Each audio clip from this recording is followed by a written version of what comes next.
Obesity, aches and pains, lethargy, inflammation, and many more unpleasant symptoms can be avoided via a sugar detox.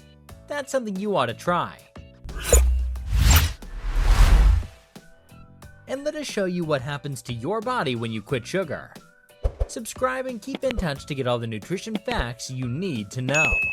If you have any concerns in the area of nutrition, put them in the comments so we can answer them with a new video.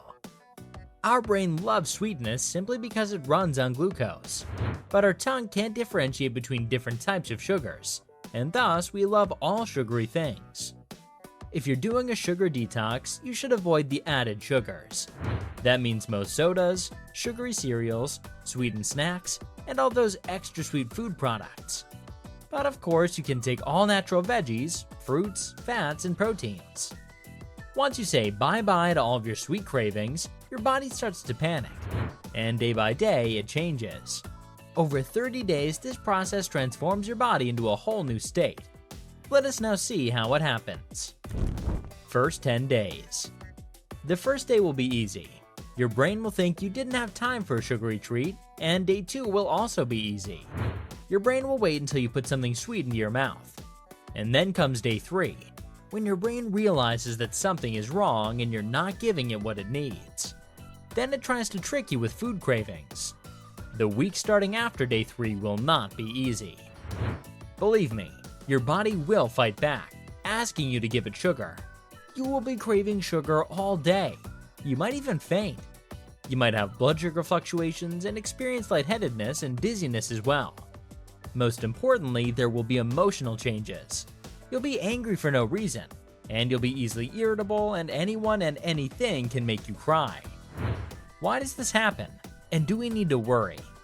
The reason is simple, and you don't need to worry at all.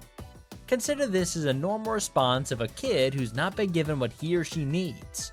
Sweets and sugar act as rewards. With them, our brain secretes dopamine. When you're sad or down, try eating something sweet and see if your mood brightens up. Yeah, we can trick our brains like that, and with some sweetness, we can chase away sadness. This, my friend, is an addiction. We're addicted to the dopamine boost we experience when we consume sugar. So sugar withdrawal can be hard. To get through these 10 days, you might need some helpful tips. Because if you give in to the impulses of your brain, you will be eating sugar again. As you have cut down on all added sugars, your body's only getting natural sugar in the food you consume. So you have to eat a balanced meal. Include complex carbohydrates, proteins, and healthy fats in your meals. Then remember to take a lot of dietary fiber so that you'll be full for a longer period of time. Getting a good night's sleep and engaging in physical activity will also help you fight mood swings and control your emotions. When these symptoms of cravings and withdrawal go away towards the end of the first 10 days, you'll experience a few more changes. Next 10 days. As your blood sugar stabilizes, you'll have fewer cravings. And as your insulin levels are now low, your body has access to all those fats you were storing. Because of this, you'll have less hunger. And fat burning starts during this period. These 3 changes, stable blood sugar, low insulin, and fat-burning enzymes, will make you feel energized. You'll also notice that your mood is getting better. You'll see things clearly, and your brain will get sharper than earlier. You'll see that you have reduced some weight, and that will be rewarding more than the dopamine boost you get with sugar. Last 10 days. If you manage to keep your promise and not eat sugar for 20 days, then you enter the last part, where you see real changes. You'll feel fresh in the morning, you'll have so much energy, and you'll feel relaxed and active. If you keep going and do some blood work after day 30, this is where you'll see real changes. Your blood glucose levels will be in a healthy range, and you'll have low triglyceride levels. This means a low risk of diabetes and heart disease. Your HDL levels will increase, and the total lipids to HDL ratio will likely have decreased as a result of your improved cholesterol. Your blood pressure will come down and inflammation will go away. You won't have those aches and pains that used to be in your body. As your body starts breaking down fat, your liver will get healthy. Your metabolism will be well regulated, and now you'll have a lower risk of stroke and dementia. As your body is detoxed, you carry a low risk of cancer as your immune system is now boosted. And those are the changes your body will go through by day 30 after you quit sugar. But we're not done explaining the long-term benefits of this detox.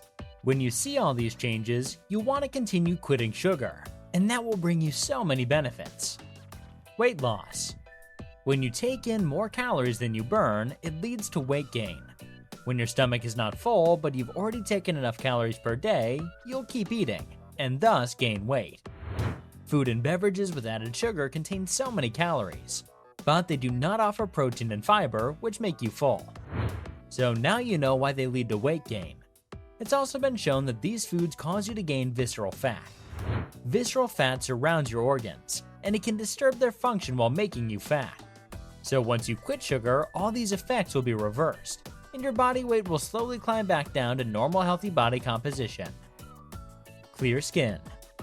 Too much sugar can lead to scarring and acne on your skin. It will also accelerate the aging of the skin. So why take the risk when you could be so young looking when you quit sugar? If you have skin problems, it's worth trying a 30-day no-sugar diet to see whether it really helps. This will save you a lot of money you'd waste on skincare. Good oral health. When we were children, we were told not to eat too much sugar as it would lead to bad teeth. And that's true, as bacteria in our mouths can break down the sugar we eat and produce acids that can harm our teeth. So when you cut down on sugar, it will protect your teeth. No depression. Research shows that foods and beverages with added sugar lead to anxiety and depression. One of the reasons people feel under the weather after eating too much sugar is the underlying chronic inflammation that develops when we consume a high-sugar food. A study proved that women who consume sugary foods with a high glycemic index are at an elevated risk of developing depression. Meanwhile, another study showed that men who consume more than 67 grams of sugar per day have a higher chance of developing depression than men who consume less than 40 grams per day. When you quit sugar, your metabolism will boost, which will aid in clearing bad enzymes and neurotransmitters in your brain and help you become more active, relaxed, and happy. So it's good to stop that habit of eating sweets when you're sad and instead focus on a healthy meal and a healthy way of living. Better sleep. Sugar keeps you awake at night, especially if you have a habit of snacking right before bed. You might even get night sweats from eating too much sugar before going to sleep. Stress hormones are frequently to blame for restless sleep, and late-night sweet snacks are likely to raise your stress levels and reduce your chances of getting restorative sleep. So cutting down on sugar will help your body regulate these hormones properly and offer you sound, restorative sleep. We know that giving up sugar surely makes you believe that it's impossible in the beginning, but what you need to believe is that giving up sugar can be a positive shift in your lifestyle that offers so many benefits. So now you know what happens to your body when you cut down on sugar for 30 days. Do this and see the results for yourself. If you've already tried it, share your results with us in the comments and encourage others to try it too.